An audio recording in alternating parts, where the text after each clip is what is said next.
Hi, I'm Dr. David Stewart. I'm a seismologist, and I'm in the New Madrid Museum as we speak.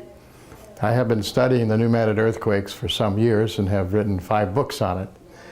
And it was probably the largest outburst of seismic activity ever, at least for a long period of time. Back in 1811 and 12, starting on the 16th of December, was a huge shock. About 2:15 in the morning, which is centered somewhere, we believe, around where Blytheville, Arkansas is today. And then before the day was over, the next 24 hours, there was 4 more shocks. And they all had surface magnitudes of around 8 on the Richter scale. So they were really tremendous. Those shocks were felt all the way from the East Coast, Canada, Mexico, the island of Cuba, Rocky Mountains. They were the most widely felt earthquakes in American history. President Madison was awakened in the middle of the night by one of those shocks, and the people in Washington, D.C. actually thought the earthquakes were there because they were felt so strongly. And it wasn't until some weeks later that they realized, because the news traveled slowly, that they came from the New Madrid, Missouri area, right here where I'm standing.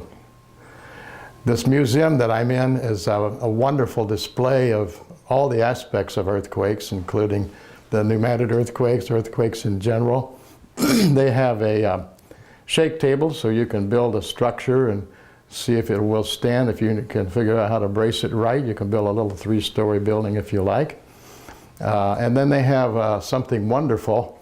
They have the IRIS earthquake monitor, which is monitoring earthquakes all over the world in real time. And so I can actually go over there and push one of the little red dots and see where that earthquake happened. Here I'm just over there on the Persian Gulf, and it said that they had an earthquake today at 3 in the afternoon. It's pretty current. And then they have ones that go back in time, and you can go to any place in the world and see what's happening. Here's up in Alaska, and that one happened today about 1:25. So that's right here in the museum. And they have lots of wonderful, they have also a little seismograph over here where you can come in and jump up and down and make an earthquake, and they'll record it for you. But these earthquakes changed the landscape in this area permanently. They have a wonderful display of photographs here in the New Madrid Museum. There's 3 of them here that I like a lot. This is actually a fault line. They call it the boot heel fault. It's a strike slip. It moves like this. And out of the fault boiled sand during the earthquakes and created this huge mile-long deposit of sand. We call that a sand boil.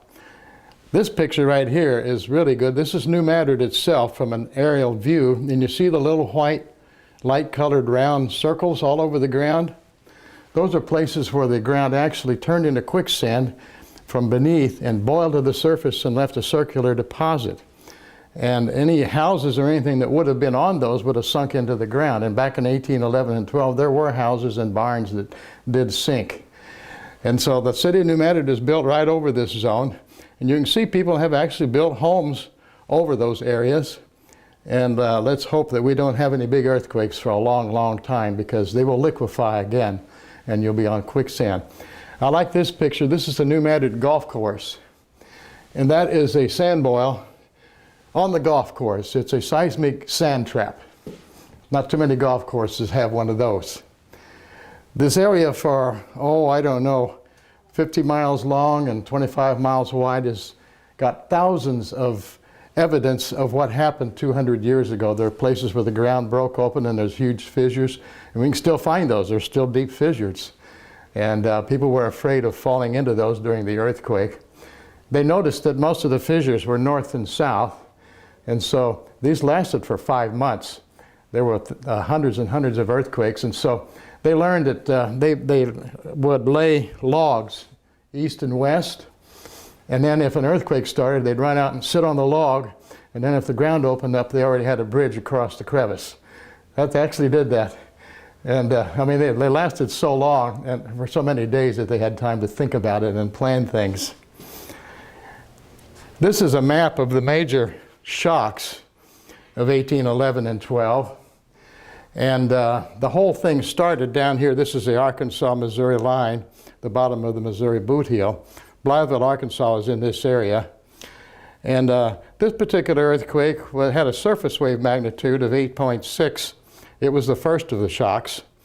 And then later that same day, there was an 8.0 surface wave magnitude right here at where Steele, Missouri is today.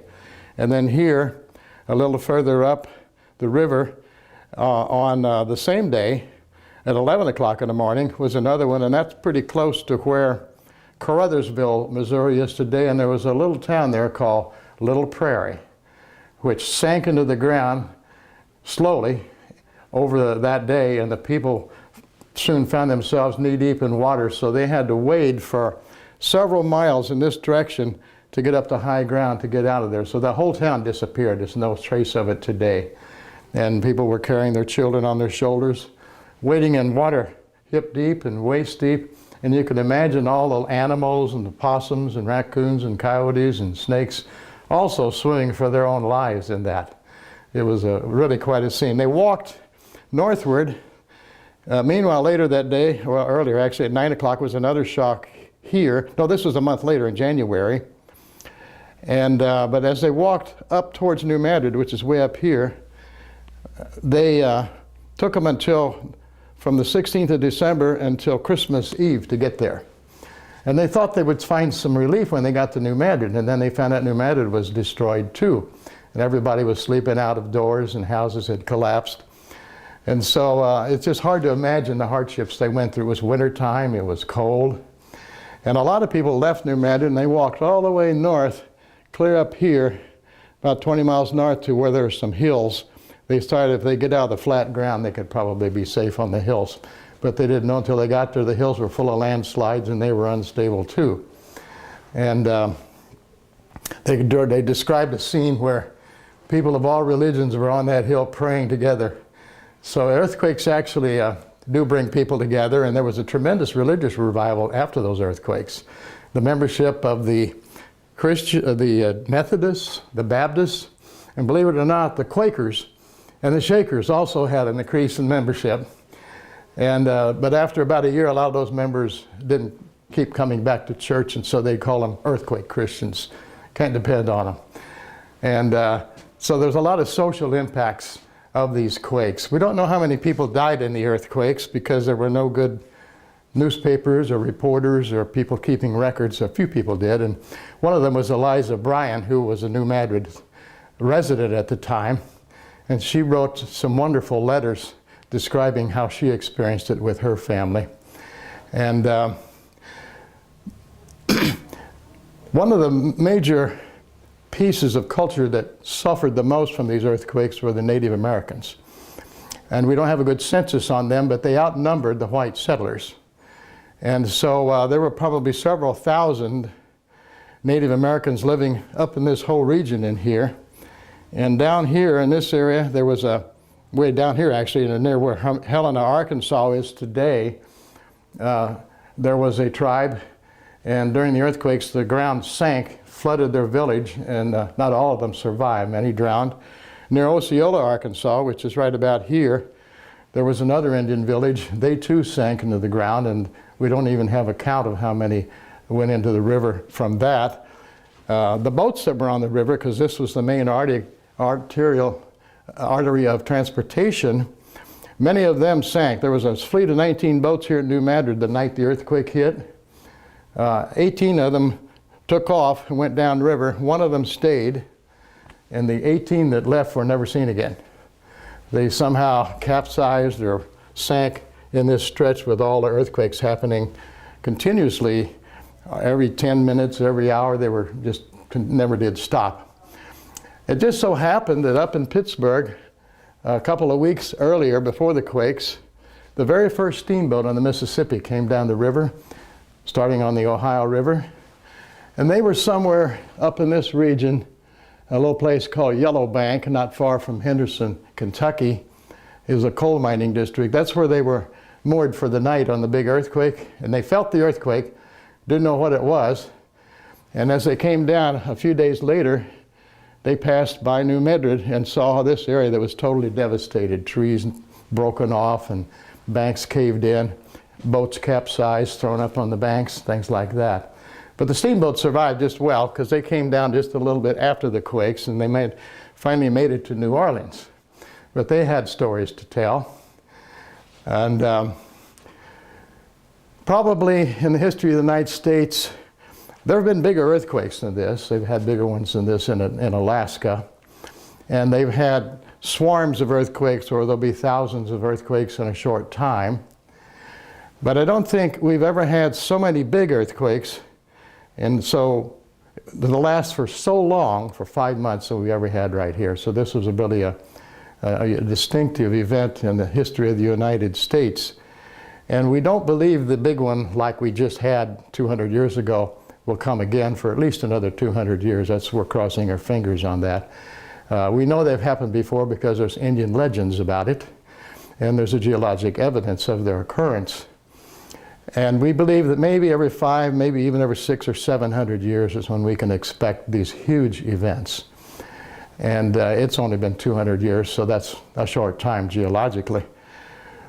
But we do know they will happen, and what we're really concerned about today is not that a magnitude 8 is going to occur, but a magnitude 5 or a 6. A magnitude 6 should occur about once every 80 to 100 years. And the last time we had a magnitude 6 was 1895.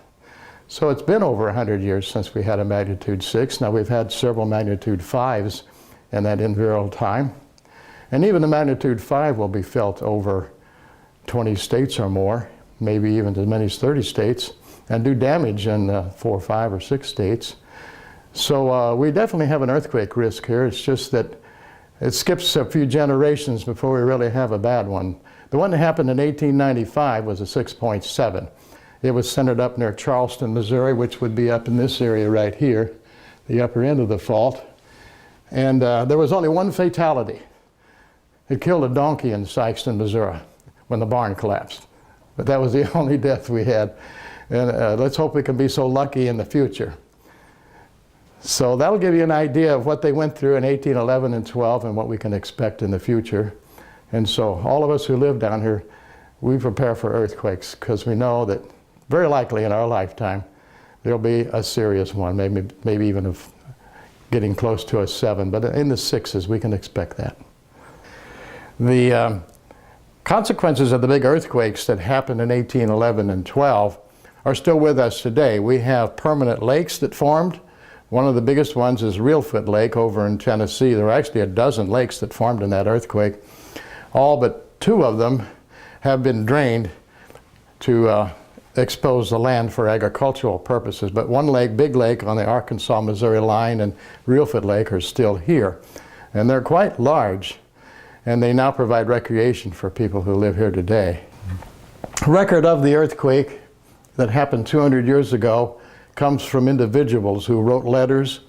There were no reporters, there were no television cameras, there weren't any of the news media that we have today. So we had to get it from snatches from here and there. There was a gentleman, an engineer in Louisville, Kentucky. Now that's several hundred miles away from New Madrid. It's up the Ohio River.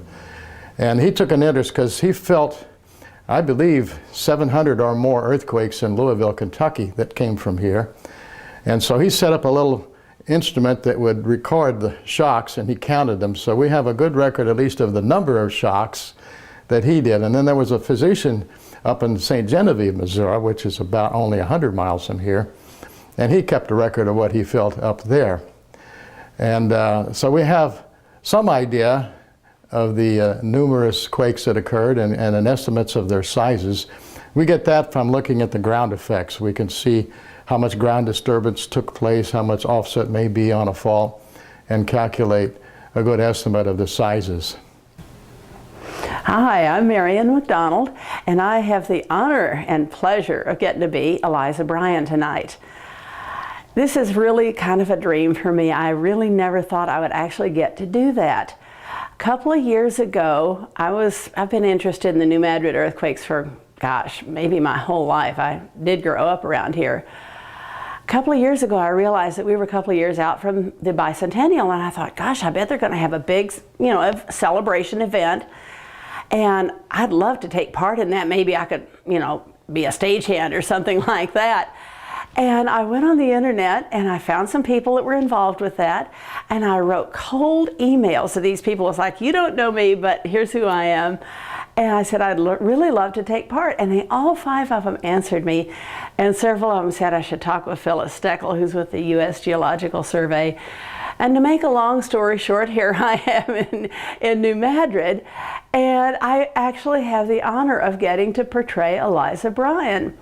Now, Eliza was a real woman who lived in New Madrid, survived the 1811-12 earthquakes. She's actually buried here in New Madrid. I've gone up to her grave a couple of times just to make sure she's on board with all of this. Seems to be pretty good. The thing that makes Eliza noteworthy is that she left one of the best, clearest, most accurate descriptions of what actually went on in New Madrid itself. So her descriptions have been a great source of good, solid, credible information. She's been portrayed in various books, and she's always portrayed as a serious, reasonable woman. And I thought, well, boy, don't I have a lot of nerve asking to be the main character. There's going to be, all these New Madrid people want to do it. Turned out that actually they were happy to have me do it. So I'm delighted to be here. I will get into character. Eliza is really kind of daunted by 21st century stuff. So she looks a little bit, like the lights blow her backwards, because she never saw anything brighter than a kerosene lamp. They were writing with quill pens, and she didn't have any quill pen in her grave with her, so she's having to use modern pens. But we did get her a proper dress. So she's happy to be here with us tonight, and I gather we're going to be talking with her in a little bit later on. That's how I got started with all of this. My name is Eliza Bryan. I've lived in New Madrid for a lot of years, but I've been dead for a lot of years too. It's very strange for me to be in, they tell me now it's 2011, 200 years ago we had our quakes. Things sure have changed a lot, but I understand y'all are interested in me just telling what it was like with our quakes back 200 years ago. I laid in that grave for 150 years, so it's kind of, the memories are a little on the dim side, but I'll tell you what I remember. That first big one, none of us really knew what to expect. We weren't expecting anything. It was the middle of the night. It was 2 in the morning. We were asleep. And all of a sudden, this huge shaking is throwing us out of our beds, and we thought our houses were going to fall down. We all go rushing out of our houses, and none of us had a light. We couldn't find our flint.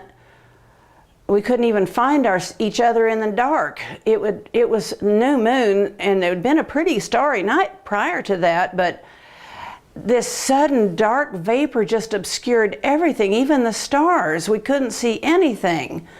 Well, the other thing was the noise defied description. There was this rumbling thunder from under the ground. It was like thunder, but hoarse and more vibrating, and it was from everywhere, and the ground is carrying on, and every bird and beast of the air is screaming, and of course the people were screaming and running in all directions, which that's how we eventually found each other, it was just by the sound. Somebody finally got brave enough to go back into one of the houses and get some fire, so we were able to make a fire. But that was the middle of the night, and it shook the rest of the night. Not all the time, but frequently. We just kind of huddled up in our quilts and waited for morning. Fortunately, it wasn't real cold at that point in time, although it did get cold later. And we waited for the dawn, and we thought, oh, thank goodness, at least we've got some light we can see. And the sun had only been up for a little time. Here's another huge shake. And we're thinking, how long is this going to go on? Well, no one knew then. It went on for months. The big hard shake was not till 3 months later, February. The first one was on December 16th. Then there was another big one on January 23rd. And from January 23rd to February 4th, the earth was in nearly continuous movement like the waves on a gentle sea. And I know it's hard to believe, but I'm just telling you, that's what I saw. And then we finally got to the hard shock of February 7th, And that was the one that just beat all. And most folks just up and left after that. They thought, because they were getting worse. Nobody really knew after that hard shock. They did begin to taper off. And I understand y'all here still have a little one every once in a while, but they tell me they're not really expecting any more big ones like we had, but they might have some medium-sized ones. So that's kind of why I agreed to come up out of my grave to talk about what we went through, so that people can, you know, most of us did survive. It's not, I hear people nowadays, they say, oh, we're doomed, there's nothing we can do. That's not true. We survived and we had nothing like y'all got. So there's things you can do to make your life easier than what we had it, and that's what I come back to help with. My name is Kathy Kelly, and I have a design company out of Memphis, Tennessee called K Design. And I was asked by the board of the New Madrid Historical Museum to come up with this earthquake exhibit. And I thought I'd share with you some of the interesting things that I learned in my research. One of the first things I learned that I didn't realize was about plate tectonics. And we have a large map here in the museum from the USGS. And what this shows you is that earthquakes and volcanoes happen primarily on plate boundaries. And the world is made up of these plates, which people think they're all stationary, but they actually are slowly moving.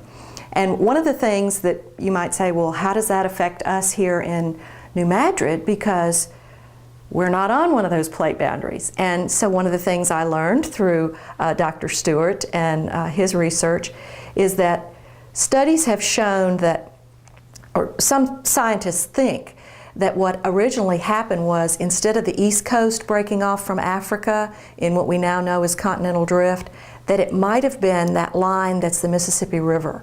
And so it didn't break there, it broke at the East Coast, but that gives you a weak spot. So that is the area where the river formed, and that is the area where faults formed, and so therefore that is an area that is prone to have earthquakes. Hi, I'm Dorothy Kramer, and I work here at the New Madrid Museum in New Madrid, Missouri. And I've been here 9 years, and I enjoy every moment of it because there's so much going on in history. Now, this fault, the New Madrid fault, is in 5 states. It's in Arkansas, Missouri, Tennessee, Kentucky, and Illinois. There were over 4,000 earthquakes since 1974. Now they go from real minute to large earthquakes. Now this is another section of our room where the eyewitness tells us the story.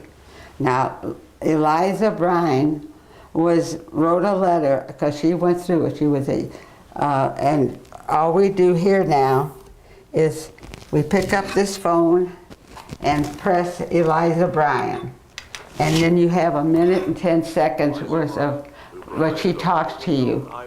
And it's, she was a brilliant writer. She described everything really well. And then another one that we could listen to be a young man, Matthias Speed, John Weissman, Godfrey LeSueur, and William Clark. Now here, the river first steamboat, the New Orleans, was made its maiden voyage down the river, down the Mississippi, and it was Mr. Roosevelt, and they called it the New Orleans. He also would not dock in New Madrid because there were too many people on shore wanting to get on. His wife was giving birth to a baby. He was afraid if he went to and docked that the boat would be too many people and the boat would sink, and there'd be riots with the people wanting to get on, and too many would get on. So that's another historic feature that you don't hear too much about, but it's real life. You know, he just made a decision. He could not land. He could not dock. And we do have earthquakes every week. They're printed in our newspaper. They're small, they're not big, they're 1.6, 2.3, 3.3, but there's only been a couple 4s and 4.5. So that's not really anything to worry too much about.